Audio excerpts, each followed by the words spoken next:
Federal officials today arrested Bernard Madoff's longtime accountant and accused him of helping scam investors out of billions of dollars. 49-year-old David Freeling has been charged with securities fraud and filing false reports with the Securities and Exchange Commission. Prosecutors say he simply rubber-stamped Madoff's books instead of performing proper financial audits. If convicted, Freeling could face up to 105 years. Life has changed dramatically for Laura Stein and her husband, retired Broadway producer Gene Wolsk. We're ordinary people who worked hard and saved our money, and it's gone, just gone. The couple are used to their life in the Hamptons, an exclusive enclave of wealth on Long Island. The long driveway leads to their multi-million-dollar property with a sweeping panoramic view of the ocean.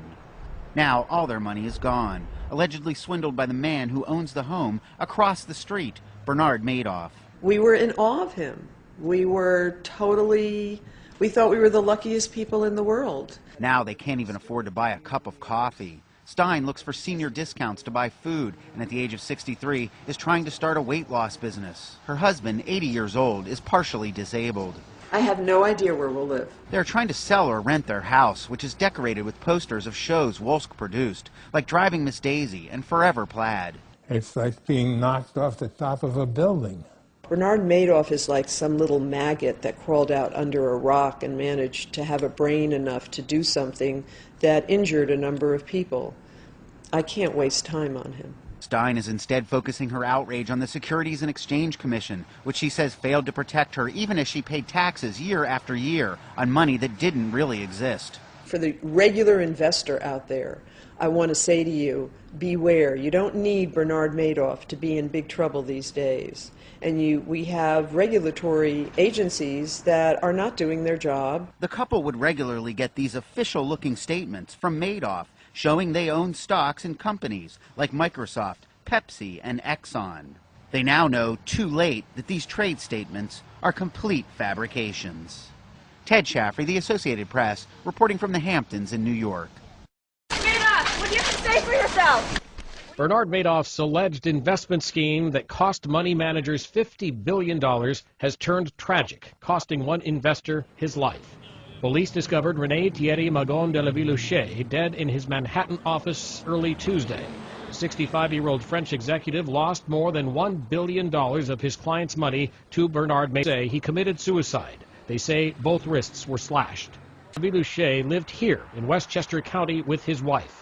They had no children. La Villouche used his connections in the world of European high society to attract clients to his firm, Access International Advisors. It's not clear how he knew Madoff or who his clients were. Well, but we start with Bernie Madoff and some shocking revelations in a jailhouse interview Bernie did, ripping the SEC, saying he was shocked that they didn't caught him. Among many surprising things that Bernie said, basically all they had to do look into his basic records. Yeah. They'd have busted his scheme years ago. They didn't do it. And he was calling for it. This was an interview that he conducted in jail back in June, but we're just now learning details about this as the SEC sat down with him. And it's interesting that he says he's never supplied false documents to the SEC, but he said it was amazing to me that I didn't get caught. Yeah, here are the headlines from this interview. Everything the SEC did was a waste of time. That's a quote. He wishes that they had caught him years ago. I guess it was hard to keep up this Ponzi scheme. He was astonished at the ineptitude of the investigators looking into him. He says they never even looked at his stock records. He said it would have been very, very simple for them to see that he was perpetrating this massive scam had they simply checked with the firms that he claimed were handling his trades. Yeah. Apparently they never did that. Had they checked the basics like his account with Wall Street Central Clearinghouse. In fact, there were 2 times as early as 2004 that they asked him, can we get that account number for that clearinghouse? And he said, okay, the jig is up. He gave them the number on a Friday afternoon. He thought on Monday I'm going to be in cuffs. They never called him back. Over the weekend, it had slipped through the cracks, obviously, somehow. It's incredible. He says he had too much credibility with the SEC. He also called the SEC chair a dear friend and talked about Harry Markopolos, who actually was the whistleblower early on, who knew what Bernie Madoff was up to, who told the SEC. Well, here's what he says about the one person who seemed to be on to the whole bit. Quote, Madoff expressed disdain for Markopolos and the fact that Markopolos has received a lot of press, stating that Markopolos calls himself a, quote, seer. He called him a joke in the industry. He went on to state that this was a guy who was just jealous of his business, that he was jealous of how well he was doing, because everyone knows that Bernie Madoff's returns on these investments, allegedly, were higher than anybody else year after year, even in economic downturns. What I find fascinating, though, is also the SEC's current head, Mary Shapiro. And this had to, be a little tweak to her, and you know that she probably was not a fan of hearing this. He said he called her, quote, a dear friend, and that she probably thinks, I wish I never knew this guy, but he claims, oh, she was a dear friend. And if all these guys were friends with each other back and forth, no wonder that no one was looking. She says, though, that that's not the case. And she says she doesn't elaborate, but she rejects that characterization. Yeah, but still, obviously, somebody was asleep at the switch at the SEC, and they should be ashamed of their shoddy work. $21 billion in cash losses for the Madoff victims, and now we know from Madoff himself how close what a close call, and how many times he narrowly got away because of their shoddy work. All right, this next story. In late 1999, Frank Casey, one of my investigative team members, came back from New York with a one-page marketing brochure, and in 5 minutes, I spotted 3 things that were wrong and clearly pointed that Madoff was a fraud. The first thing was Madoff's strategy would have him picking stocks that only went up or stayed the same but never went down. Well, that's never happened before in human recorded history. The second thing was his return line went up at a 45-degree angle. Well, that doesn't exist in finance either. That only exists in a high school geometry class. And the third and most compelling thing was over 96% of his months were positive. That would be equivalent to the English national soccer team going 96 wins and 4 losses in World Cup play. I heard somewhere that your boss wanted you to try to replicate what Madoff was doing, which obviously you decided it couldn't be done without breaking the law. Was it possible to explain that to your boss? I mean, what did he say at the time when you said, well, look, this guy's a fraud? I tried. I was a derivatives portfolio manager. I was managing billions in dollars in these strategies. I knew what was achievable and what was not. I told my boss, and he said, well, your math can't be as good as Madoff's. He's a kingpin on Wall Street. He has advantages. You just aren't smart enough to figure it out. So my pride was wounded, and I wanted to prove him wrong. All right, so a damning indictment of the Securities and Exchange Commission from the man who tried to blow the whistle on Bernard Madoff. I gift-wrapped and delivered the largest Ponzi scheme in history to them, and somehow they couldn't be bothered to conduct a thorough and proper investigation. Over the past decade, Harry Markopoulos, a certified fraud examiner, provided the SEC with memos detailing evidence of Madoff's alleged fraud, even names and phone numbers for the SEC to call. But he could never generate interest beyond Boston SEC staffer Edward Mannion. In 2000, Mr. Mannion warned me that relations between the New York and Boston regional offices was about as warm and friendly as the Yankees-Red Sox rivalry, and that New York does not like to receive tips from Boston. Markopoulos, who worked at a Boston money management firm that asked him to replicate Madoff's supposed investment strategy, said it took him only 5 minutes to suspect Madoff was a fraud, 4 hours of number crunching to be certain. But the SEC, he testified, is financially illiterate, over-lawyered, and far too cozy with those it's supposed to oversee. The SEC is also captive to the industry it regulates, and it is afraid of bringing big cases against the largest, most powerful firms. Markopoulos said he feared for his life as he investigated, convinced that Russian mobsters and Latin drug cartels were Madoff clients. Madoff, charged with running a multi-billion-dollar investment fraud, remains under 24-hour penthouse arrest at his luxury Manhattan apartment as he awaits indictment. Following Markopoulos' testimony, SEC directors got grilled. You have totally and thoroughly failed in your mission.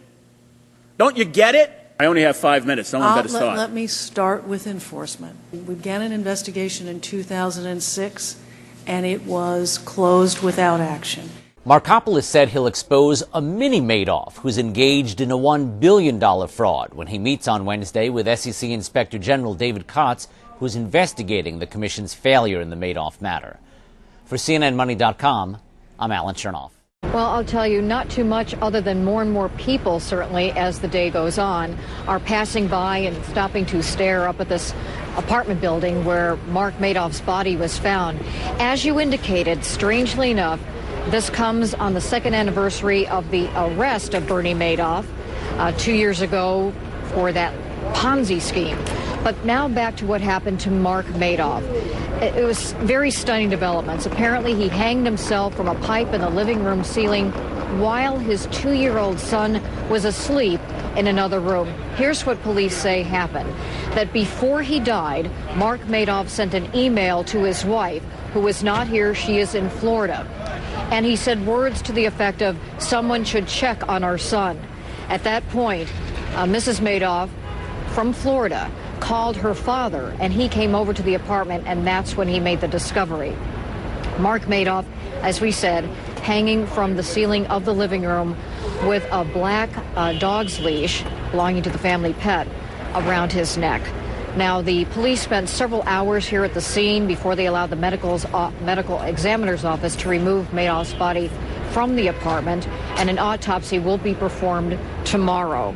Again, we have a statement now from the attorney representing Mark Madoff, and he says this.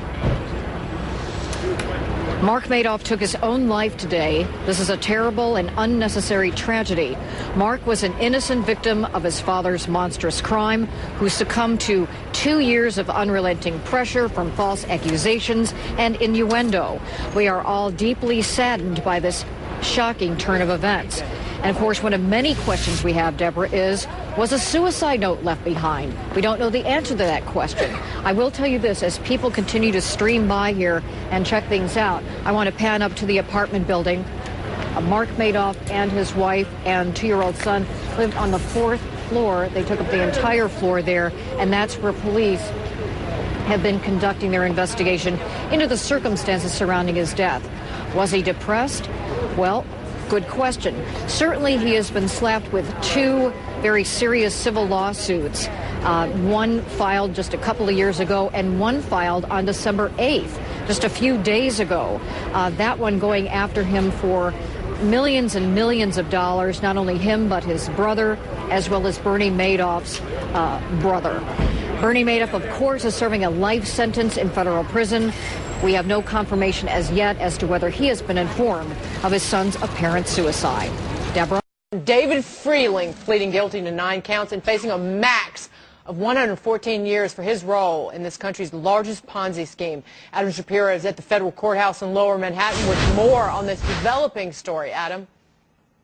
That's right, and what's key about this plea that was accepted, Mr. Freeling will be released on an increased bail, but he's going to be providing evidence not only on his crime, security fraud, but also obstructing the IRS, and he's promised not only to name the individuals for whom he prepared tax returns, but this is going to be key as the U.S. Attorney's Office prepares charges against others involved in this crime. Remember, only 3 people now have been charged and pled guilty or convicted of any crime in the Madoff scheme. Those people would be obviously Bernard Madoff. He's in jail for the rest of his life. You have Frank DePasquale. He has pled guilty. He's in jail awaiting sentencing. He is going to be offering information about several people who helped pull off the Ponzi scheme. And now you have David Freeling, who has pled guilty to the 9 counts and has promised to name names as well as provide evidence and information and testimony against others whom he helped cheat their taxes. Now, Mr. Freeling, in his statement to the court, was very clear and made it clear that he had no knowledge of the Ponzi scheme. In fact, he told the judge he lost all of his investments,